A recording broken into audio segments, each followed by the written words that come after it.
મણિપુરથી શરૂ થયેલી આ 6700 કિલોમીટરની યાત્રા ગાંધી સદાની જન્મભૂમિ ઉપર આજે ત્રીજો દિવસ છે। રાહુલજીનું ઠેર ઠેર જન સમર્થન જન આશીર્વાદ મળી રહ્યા છે। આ દેશની ધરોહર છે, લોકોને ન્યાય મળે। આ દેશની ધરોહર છે, સંવિધાનથી ચાલે। આ દેશમાં ખેડૂતોને ન્યાય મળે। આ દેશમાં જવાનોને ન્યાય મળે। આ દેશની અંદર યુવાનોને ન્યાય મળે। આ દેશમાં મહિલાઓને સુરક્ષા મળે।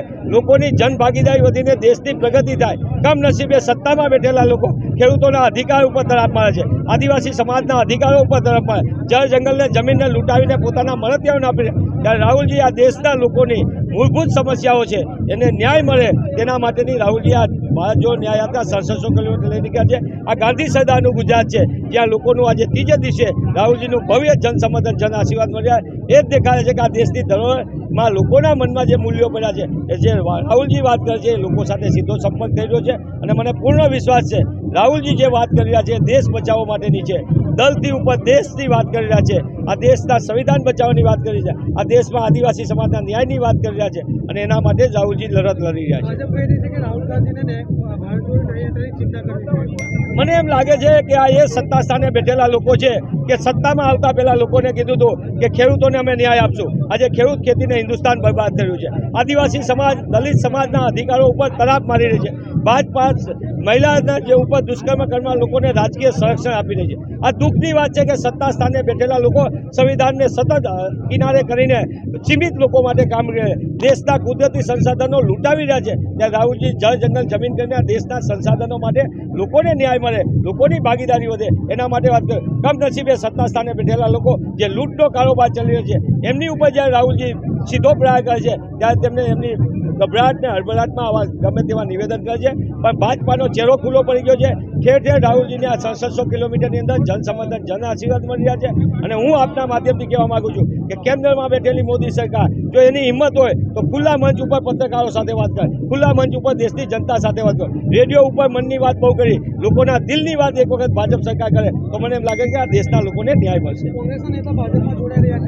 મને એવું લાગે છે કે કોઈ નેતા છે તો તમે બહુ સારી વાત કીધી, પણ કોંગ્રેસના હજારો કાર્યકર્તાઓ આજે પોતાની પૂરી તાકાત લઈને આ કોંગ્રેસના જે સિદ્ધાંતો છે પાયાના, આ દેશના સંવિધાન માટેના જે સિદ્ધાંતો એને કોંગ્રેસનો કાર્યકર વળગીને આગળ વધી રહ્યો છે।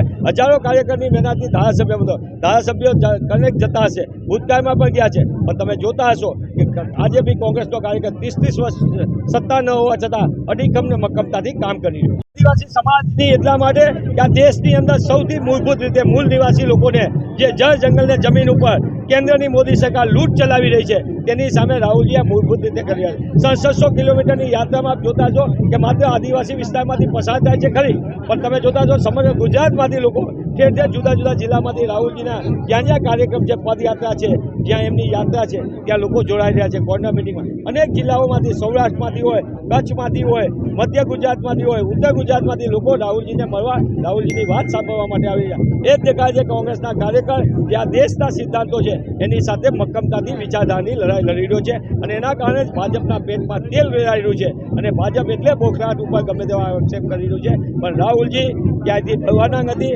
રાહુલજી ક્યાંયથી હટવાના નથી। રાહુલજી આ દેશના મૂળભૂત લોકોના ન્યાય અને અધિકારની લડત લડશે અને એમાં કોંગ્રેસ જન પૂરી તાકાતથી એમની સાથે છે।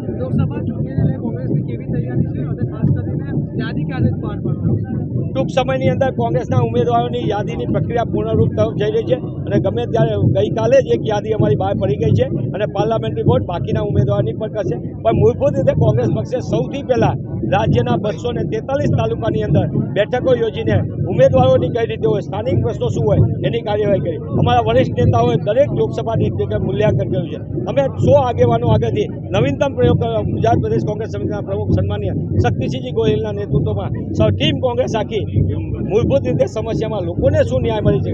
26 સાંસદો 10 વર્ષથી ભાજપના હોય ગુજરાતમાં, ગુજરાતને શું મળ્યું, ગુજરાતની જનતાને શું મળ્યું, શું ગુજરાતમાં કોઈ સારી રાષ્ટ્રીય સંસ્થા આવી, ગુજરાતના યુવાનોને રોજગાર મળ્યો? તમે 2 કરોડ રોજગારની દેશમાં વાત કરી દર વર્ષે, આ 10 વર્ષની અંદર 20 કરોડ રોજગાર તો ન આપ્યા, તમે 13 કરોડ રોજગાર છીનવી લીધા। તમે મોંઘવારી ઘટાડવાની વાત કરી, તમે મહિલાઓને મોંઘવારીનો માર આપ્યો છે, તમે મહિલાને સુરક્ષાની વાત કરી, આજે શું છે? ખેડૂતોની આવક બમણી કરવાની કીધી, ખેડૂતની આવક અડધી થઈ ગઈ અને એમનો ખર્ચ બમણો થઈ ગયો। તમે વેપારીઓને કીધું, આજે ભાજપાની અણઘડ નીતિના કારણે 50% ઉદ્યોગ ધંધો ઠપ થઈ ગયા છે અને એનું પાપ કોઈએ કર્યું તો ભાજપ સરકારે કર્યું।